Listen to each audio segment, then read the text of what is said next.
Bismillahirrahmanirrahim. Assalamualaikum warahmatullahi wabarakatuh. Halo semuanya, jumpa lagi bersama saya Yajid Fahmi di Aba Arsal Channel.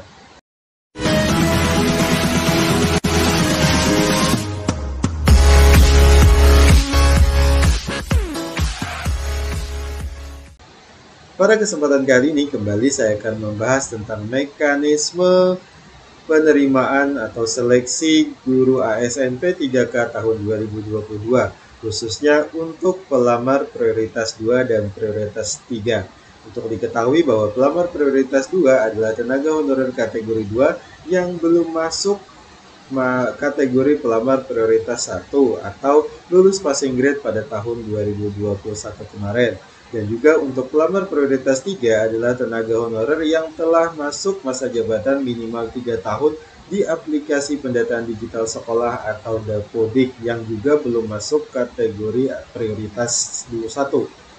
Tapi sebelum itu, bagi Bapak dan Ibu sekalian yang belum melakukan subscribe di Aba Arsal Channel, silahkan terlebih dahulu tekan tombol merah atau subscribe dan jangan lupa untuk menyalakan lonceng notifikasinya agar nantinya Bapak dan Ibu sekalian bisa menerima notifikasi jika ada video yang baru diunggah di Aba Arsal Channel tentunya.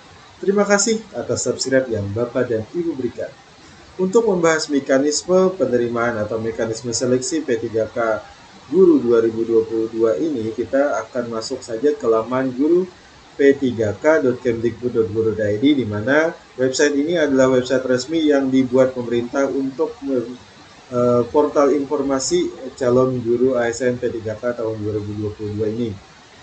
Di mana pada menu mekanisme seleksi disebutkan ada 3 jenis seleksi yang akan diberikan untuk para pelamar ASN P3K tahun 2022, di mana ketiganya tersebut diberikan untuk khusus kepada beberapa kategori pelamar, yakni pelamar prioritas 1, pelamar prioritas 2, pelamar prioritas 3, dan juga pelamar umum. Untuk pelamar prioritas 1, seperti yang sudah saya jelaskan pada video yang sebelumnya, mereka langsung akan diangkat atau diberikan penempatan atau diberikan tugas di sekolah yang membutuhkan kualifikasi pendidikan yang mereka miliki. Namun jika nantinya tidak terdapat formasi untuk kategori pelamar, kualifikasi pelamar tersebut disediakan untuk menunggu atau juga langsung turun kelas ke prioritas 2 untuk memilih kembali formasi yang ada atau tersedia. Kemudian untuk pelamar prioritas 2 dan 3 itu dilakukan metode seleksi yang sama, yakni untuk mempertimbangkan dimensi kompetensi profesional, pedagogik, sosial, dan kepribadian. Sementara untuk seleksi pelamar prioritas atau pelamar umum nantinya akan dilakukan tes yang meliputi dimensi kompetensi teknis, kompetensi manajerial, dan sosiokultural. Jadi dibandingkan dengan prioritas 2 dan 3, seleksi untuk pelamar umum itu lebih sedikit, namun mungkin akan lebih kompleks. Namun untuk lebih dalam video ini kita akan membahas tentang atau khusus membahas tentang metode seleksi kesesuaian atau verifikasi untuk pelamar prioritas 2 dan 3, di mana penjelasannya adalah sebagai berikut. Mekanisme seleksi kesesuaian atau verifikasi bagi pelamar tenaga honorer kategori 2 dan guru honorer sekolah negeri minimal 3 tahun bekerja dan terdaftar di Dapodik dan tentunya belum masuk pelamar prioritas 1. Untuk diketahui bahwa 1. Seleksi kesesuaian atau verifikasi akan dilaksanakan apabila masih tersedia kuota formasi P3K guru setelah penempatan bagi guru yang lulus passing grade. Itu adalah catatan yang paling penting menurut saya, karena jika nantinya kuota formasi P3K guru yang ada itu telah habis dimiliki oleh pelamar prioritas 1, maka tidak akan dilakukan mekanisme seleksi untuk kategori prioritas 2 dan prioritas 3. Karena formasinya telah habis. Kemudian pada seleksi ini dilakukan dengan menilai kesesuaian 4 dimensi, yakni kualifikasi akademik dan sertifikat pendidik meliputi linearitas antara bidang tugas atau mata pelajaran dengan kualifikasi akademik sarjananya, diploma 4 dan atau juga sertifikat pendidik. Jadi nantinya yang paling diutamakan adalah sertifikat pendidik sebelum kita memilih untuk kualifikasi akademik S1-nya. Itu dipastikan, walaupun di situ dijelaskan pada bagian nomor 3 Namun untuk sertifikat pendidik ini diutamakan menurut penjelasan di video saya yang sebelumnya. Kemudian untuk kompetensi teknis seperti yang kita ketahui bahwa kompetensi teknis itu ada 4, yakni profesional, yakni meliputi masalah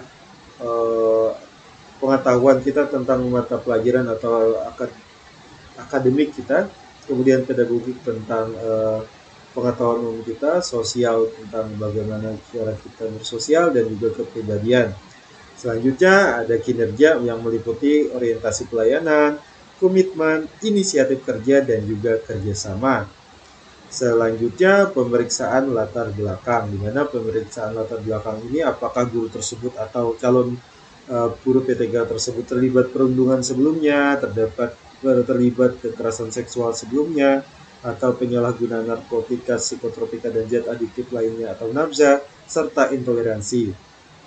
Atau juga dalam soal-soal di pemeriksaan latar belakang tersebut, apakah nantinya Bapak dan Ibu sekalian diduga kuat akan melakukan perundungan atau kekerasan seksual atau penyalahgunaan narkotika, termasuk juga pemikiran-pemikiran yang menurut yang seharusnya tidak benar itu akan diperiksa di pemeriksaan latar belakang.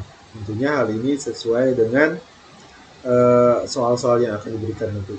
Selanjutnya yang ketiga adalah seleksi wawancara, di mana di sini dipertimbangkan integritas dan moralitas.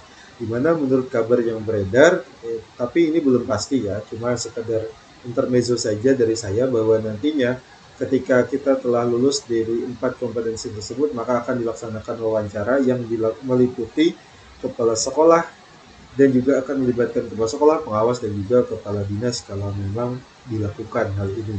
Semoga saja hal ini jika memang nanti dilakukan akan mempermudah atau juga membuat kita lulus sesuai dengan apa yang kita harapkan tentunya. Selanjutnya kemudian kita akan membahas tentang alur seleksi penerimaan guru ASN P3K tahun 2022, di mana untuk pelamar prioritas 2 dan 3 nantinya akan langsung login ke website SSCASM dan langsung memilih formasi tanpa melakukan pengisian data atau juga unggah persyaratan untuk pelamar baru. Tapi jika nantinya Bapak dan Ibu sekalian belum memiliki akun, maka silahkan isi data dan juga unggah persyaratan untuk pelamar baru dan tentunya registrasi. Kemudian setelah semuanya selesai, silahkan melakukan pemilihan formasi. Kemudian setelah diumumkan seleksi administrasi oleh Pemda, dilakukanlah. Pokoknya dilakukan seleksi administrasi oleh Pemda yang bersangkutan. Kemudian setelah diumumkan nantinya akan ada masa sanggah dan akan dilakukan pengumuman seleksi administrasi setelah masa sanggah tersebut.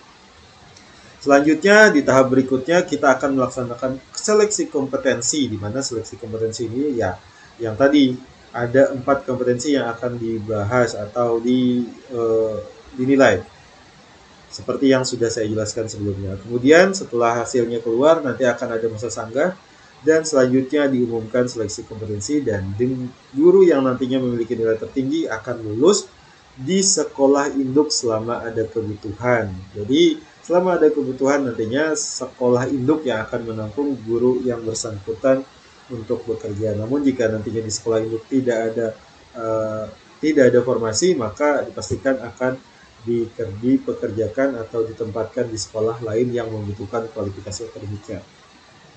Selanjutnya untuk pelamar prioritas 2 dan 3 antara lain adalah tenaga honorer kategori 2 itu masuk ke dalam prioritas 2, di mana mereka jika nantinya terdapat 2 kategori yang lulus atau 2 orang yang lulus dan satunya tenaga honorer kategori 2 dan satunya guru honorer di sekolah negeri, maka dipastikan tenaga honorer kategori 2 yang akan terlebih dahulu diluluskan. Sementara jika nantinya guru honorer di sekolah negeri itu lulus dan tenaga honorer kategori 2-nya tidak lulus, maka yang pastinya guru honorer sekolah yang akan naik, ya kan? Dan pelamar prioritas 2 adalah tenaga honorer kategori 2 dan guru honorer sekolah di sekolah negeri yang terdaftar di Dapodik minimal 3 tahun itu akan masuk ke pelamar kategori prioritas 3. Demikian penjelasan saya, semoga bermanfaat bagi Bapak dan Ibu sekalian. Maaf jika nantinya ada audio yang terdengar terganggu di telinga Bapak dan Ibu sekalian karena kondisi ketika saya merekam saat ini sedang hujan. Terima kasih telah menonton. Semoga bermanfaat tentunya. Like jika Bapak dan Ibu suka dengan video ini, dislike aja kalau tidak suka, dan jangan lupa subscribe dan share video ini ke teman-teman Bapak dan Ibu sekalian agar semuanya mendapatkan manfaat dari video ini. Terima kasih. Assalamualaikum warahmatullahi wabarakatuh.